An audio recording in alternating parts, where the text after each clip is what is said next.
be talking to you a little bit about mobile. So for those of you who haven't heard of mobile index first, I definitely recommend you guys doing a little bit of research after this presentation on that. Google will change their algorithms in order to rank you first on your mobile and then your desktop. So it's definitely worth doing a little bit of reading about that. So that's definitely something that's going to impact your SEO, something that you can take advantage of. I mentioned that before, looking at page titles, your word count and meta descriptions, making sure that all these best practices do become best practices and are just part of the process when you're building content. Again, the internal and external links. If you're writing a blog post, you want to be linking internally to carry on that user journey or customer journey, but also external links to make your content credible and relevant again. So know your audience. So before you embark on obviously writing content, you want to know your audience. There's no point writing content for the sake of writing content. I feel quite strongly about that. And I'm sure probably you guys do, but maybe you don't know. You obviously, when you're reading content, you're searching for something, be it personal or business. You're really looking for something that's going to be relevant and something that's actually going to be useful for you. So know your audience. So we've got Andrew here. It's quite broad. There's probably many, many Andrews in this room. Who is Andrew? So he's 23 to 30 years old. Okay, we're getting a little bit more information about Andrew. He's digital marketing manager, so obviously that's going to be key and that's going to govern potentially what you're going to be writing about. He's also responsible for online campaigns, and he just happens to be in the market and he's looking for some campaign automation software. So once you know this, once you know your audience, you can then start your keyword strategy and your keyword research. I've just got some suggestions here of how you can start to build that out. So the keyword initially that we're looking at is campaign software, but as you can see from that, we've got different variations, different long tail keywords and related keywords that you want to be using and want to be maximizing. So you can read this yourself, but just to call out a few: campaign automation software, free campaign automation tools, easy to use campaign software, all denotes a slightly different type of content that you might be writing. So again, so once you've done your keyword research and then you've obviously building your content, a couple of things to remember that sometimes goes overlooked is make sure you have your keyword in your URL. That's going to help from a user experience, help you with your ranking and help users to actually find your content. Keyword frequency is super, super key.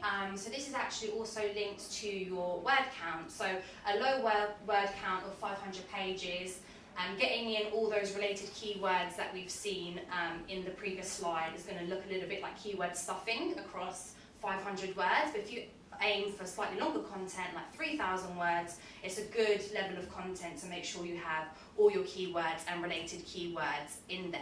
Again, making that piece of content more relevant and more searchable. Does anybody here use super meta titles? Does anyone know what that is? No, that's absolutely fine. So super meta title is essentially using as many of your keywords in the title of that content. So all the keywords that we've just seen on the previous slide, so using at least 4 or 5, okay, 3 as well, but using as many as you can. This is important because when people will hopefully be sharing your content on Twitter, on LinkedIn, or any of the other social media channels that you use, this will be the headline title. So then when people go back in and search for that, it will then rank that piece of content and rank your organization much, much higher. So it's super important with the super meta titles. And also your meta description. So your meta description is all about user experience. Google makes that space available for you. So if you don't use it, it just pulls up random stuff from the page. So you definitely want to use that, give a little bit more indication of description of what's on that page to obviously help your users and direct them onto your content. Yeah, so these are the few tools that I have used in the past, and I know some of the organisations that I work with definitely use. So when you're doing your keyword research, main keywords or related keywords, I would recommend Google Keyword Manager. It's just a really good place to organise your keywords and manage that. SEMrush is really, really good for competitor research. Understanding what your competitors are writing about is definitely one that I would look into. Answer the public is a little bit of an obscure one, and I actually want to show you how that works. So I've enlisted Steve to show you how that works. This is really, really good. It's a free tool, hence why I wanted to show it to you guys today. You'll definitely know it, because if you don't see this guy, you're on the wrong page. So yeah, so just using one of our keyword tools, our keywords from the previous slide. If we scroll down, you'll be able to see it starts to give you some suggestions of what people are searching for, so it helps you build the content. You can scroll further down for me, Steve. You can also start to see all the different suggestions.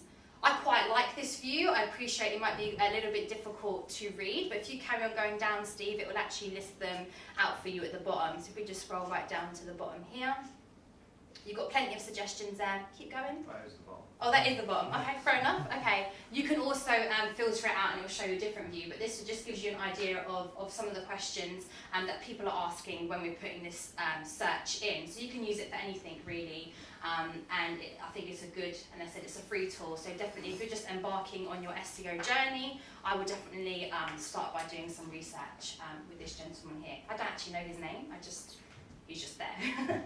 If we can go back to the presentation.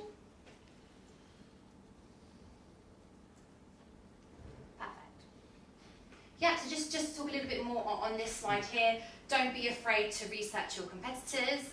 They don't know necessarily that you're doing it, especially from a home laptop or a device that you're using. So definitely see what they're writing about. Also from a perspective of maybe trying to be a little bit different, don't always write about what they're writing about. You might be a little bit more niche, you might be a little bit stronger in a different field. So don't be afraid to have a look at what they're doing, either aim to be different or aim to do something better than what they're doing. Also research yourselves. I speak to so many content managers who put content out and then don't actually do the research around it. They'll never search for themselves. I don't know why. It's definitely a good thing to be to practice to see actually how you're doing. And then yeah, probably just going back to kind of like the chicken comment at the beginning, your own ideas. Like don't be afraid to experiment. And with SEO, it really is a little bit of a maths game and a number game, and you can't go wrong with experimenting and just trying things out. Especially if you're a B2B, it can be quite difficult to engage another organisation, so definitely don't be afraid to experiment there. So you're thinking, what now? I have my keywords, I've done my strategy, I know who I'm writing for. It really is about unique content. This is going back to sort of like doing something different from your competitors. So writing your own content that's unique, that's relevant, helps you stand out. So aim to be relevant and target the right audience. So really think about Andrew, the digital marketing manager, or whoever your key audience might be. And it probably isn't the same audience every time. So have a range of personas that you're writing for and really look to engage them that way. And then just bearing in mind when you are writing content to actually have a good quality content. So again, that's talking about being relevant, but also user experience. So think about optimizing for mobile, think about optimizing for desktop, think about your call to actions. Are they clear? Is it easy to read? And make sure you don't have any misspellings on your call to actions, because I will never download when the A and the O are slightly the other way around. So definitely think about those things that might get overlooked. Also think about partnerships. I appreciate that obviously, maybe not everyone has the budget to do this, but talking about sponsored content. So maybe you guys are a technology company like us, and there's a technology, maybe blog, that's really, really well used and credible. You might want to look to do some sort of sponsored content there, obviously with the aim of earning more traffic back to your website and obviously raising brand awareness. So it's definitely something worth exploring. And also get social shares on your content. So share relevant content, especially if you've got a clear call to action or it's part of a user journey or a customer journey that you want your visitors to complete. So what can I do better? So there's a couple of things that I think is key, and one of those is loading speed. So that's a massive ranking signal for Google, especially on mobile. And I think if we can just enlist Steve again, I just want to show you a couple of articles which I think will be useful for you guys. It's something that I use currently on a daily basis. So Google does have a blog. I don't know if anybody here in the room uses this, but it's the Webmaster Central blog. You can also use patent.google. And that goes into a little bit more depth, is a little bit more technical, but here you can see Google using page speed in mobile search ranking. It gives you an indication of why they've rolled this out, how impactful it is, and why it's important and how you should do it. If you move across to the second article as well, thank you, Steve, getting ready for mobile index first. So just to touch upon here, since we're here, I would definitely recommend setting up some Google alerts for mobile index first. Essentially, I think I've got a pretty good indication. I think it's going to be July. Google have changed their algorithms, and they're going to be ranking you based on your mobile URL first, and then your desktop secondary. So you definitely want to start thinking of a responsive template for your content and for your website. We can go back to the presentation. I've got 10 minutes. That's absolutely fine. I was just telling Steve earlier, I was like, I never ramble, so this will be done very quickly. It won't take an hour. Also, a key thing to also think about, it doesn't have to be super wordy, but you can also use videos and infographics. So something to make your content engaging. I don't think you're going to get so many social shares on super long content, so really think about infographics, videos, how can you stand out, how can you make your content engaging as well. So yeah, again, talking about mobile now kind of leads nicely on from the article that I just showed you. So in 2015, Google already reporting that mobile search had surpassed desktop globally, so worldwide.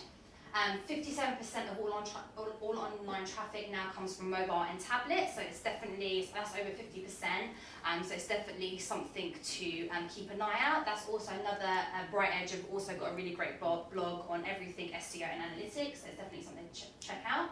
Also behavioural changes, just think about yourselves when you're travelling home from work, on the train or whatever you're doing, how you search. Also think about voice search. I definitely get in a few long tail keywords and related keywords when I'm in a rush down Oxford Street and I need to search for something. So think about all these things that you could take advantage of that maybe your competitors haven't thought of and they're not doing just yet. And also, if you're ranked, it's a little bit like running the race on sports day, you know, taking part, it's really about taking part. You know, if you start taking part in this whole evolution of SEO and mobile, you will get points for showing up and you will start to see the benefits of it. Too fast. I don't know if any of you guys have heard of the rise of Micromoments. This is really what Google is defining as essentially the trend that we're seeing in terms of mobile. And the way that they define these is I want to know moments, go moments, do moments, and buy moments. I've actually got the definition here for you guys here. So you can read this. It's really talking about these micro moments occur when people turn to a device, and it's talking specifically about the phone. To act on a need, to learn, do, discover, watch or buy. So think about how your content is going to leverage these moments, these impulses that we as users, we as searchers have, and how you can really maximise and optimise and capture them within the moment in order to complete maybe some key actions that you have on your website. Yeah, so this again is just going back to don't miss out. So really think about, just to summarise those points there, about mobile speed. Please go away and read that article. It's really, really good, and all the other articles that I've shared with you, or indeed make your own searches. Keyword strategy specifically for mobile, I think is going to be extremely important. If you think about the change that's coming, a lot of the content you're going to be writing is with in mind a user who's going to be actually on a mobile, so it's definitely something to research. And obviously going back through the content that you do have, making sure it's responsive and it's mobile friendly. So that it could even be image sizes, making sure you have the image attributes in there, something that's constantly overlooked. And all these things here will actually help you to rank better, especially on mobile. Yeah, and just a little bit of note about the analytics. As I said, I wasn't going to go into too much detail, but I thought it was a nice note just to end the presentation on, which is measure success. So definitely take note of your successes, but just be aware that Google are constantly changing, things are constantly changing, your competitors are probably doing the same level of work and effort that you guys are doing, so definitely measure success. Don't get too hung up on the failures, because what I tend to see with SEO is what worked this week won't work for the next 2 weeks, but might actually work in a couple of months. So don't disregard some of the things that you've done before. Just really feel out, sense the environment, and obviously act in the best way, and obviously learn from them. So, you know, nothing, as I said before, is wrong in terms of SEO. It's all about experimenting, putting out content, putting out relevant content, and hopefully seeing the success off the back of that, even if it takes a little bit longer. Any questions? Oh, yeah. I was going to ask about accelerated mobile pages. Yeah. Do you see them mostly as related to like blogs and news sites, or general application? What, just in general? Yeah. I think that, if I'm being honest, and this is obviously a personal opinion, and it's one that actually Tony, our SEO expert, shares with me, we were talking about the other day, I think it's going to be across everything. So I think the way we're going to be accessing content is going to be increasingly on mobile. I was at the Travel Tech Show a couple of weeks ago, and interestingly, they've noticed 70% of their traffic comes from mobile, but people will then leave the mobile and then potentially complete the action on desktop to eventually pay, you know, or make that final transaction via desktop. I think that will be a trend that we'll see, because I think when people will change, when people start to optimize better for mobile, I think people are going to feel more secure to actually complete key transactions online. 5 minutes, yeah. So I understand accelerated mobile pages anticipate what you're going to click on next and start loading it while you're actually reading the article. I think we're a little bit away from that, and I also think that GDPR might also, I'm not a GDPR expert, that might also have an effect on that as well. I think you can use your analytics to understand who's coming through and where they're going to click, but I think that might also change. What do you think this whole kind of, whether it's a short-term or long-term trend with the whole voice-activated thing and, you know, the Amazon Echoes and all of that, is going to do in terms of changing how we think about our website, not just being a visual experience, but an auditory one? Oh, that's a really interesting question. I wasn't expecting a question like that. It kind of goes off SEO. I think it will change. I think that obviously, well, I also think a lot about accessibility as well, because apart from the fact that we do it, it's a topic that I've become, through Siteimprove, very interested in. So I think for maybe even the millennials, again, sorry to use like a buzzword like that, I think it will change and people will use it. I also think from an accessibility perspective, that will help as well. In terms of like having greater foresight on how that will change websites, I think for the time being, people will still want to go online, read content. I just think it's also about, I still think, you know, mobile search for the time being is super important in terms of how we behave. Looking at our lifestyles, we'll be at work, at lunch, we'll be on our phones, and we will only really use like something like Alexa when we're at home. So again, the searches that you're going to be making at home, and maybe the requests that you're making her are going to be completely different from the requests that you're going to be doing maybe when you're on the train home. Does that make sense? And I think with the with Alexa and Google Home and things like this, I really do think it will be centered around the home, so things that you will need to do within the home, not necessarily on websites. I actually worked on the Alexa beta testing when I was at Amazon as well, and definitely back then the whole point of Alexa was obviously optimizing your experience in the home rather than the view of optimizing your experience on the web in general. Does that make sense? So I think that's, because I said as I've worked on Alexa, and that I think, at least from Amazon's perspective, that is really the purpose of Alexa. So her doing your shopping lists and things like this, and then mobile search or just websites in general is really about the information that you would get, you know, booking a holiday or researching a piece of software that you might need for work or blogging and things like this. Does that make sense? Yeah, yeah. So it's about sort of almost how in detail and committed do you want to be with the types of tasks that you're doing. Some are very low level, that's easy on the voice thing, whereas once you get to a certain level of Yeah. information or exploration, then you can't really do that voice activation. When I was talking about voice search, I meant specifically, you know, Yeah. on the phone. Yeah. So you know just the type of searches that I would make. I've been recently looking at visas, Australian visas, and just tried many different variations, and I got fed up of typing, so I just started using my voice search and typing for different variations. I honestly think that there was no content ever written on what I wanted to search, so that's why I wasn't getting any results. But it really makes you think about people now want relevant content because we're just constantly being spammed to some extent by so much. Use an example just now about best marketing automation software. Yes. So imagine you've got a marketing automation software service, and you're not necessarily the best, but you want to be able to start ranking for that. How practically would you do that? So would you write an article, just literally the title, best marketing acquisition software? How would you? No, I wouldn't just write an article, I would do the research. Yeah, so say from okay. the research you found that's a really good ranking term. Yeah. How would you then build that into your site? So how would, because then you would then go away and write content. You would, I don't know how many you guys have actually, how big your teams are, or where their specialities lie. But generally, you want to get to a place where, you know, the SEO, there's a resource there that is specifically there to build content.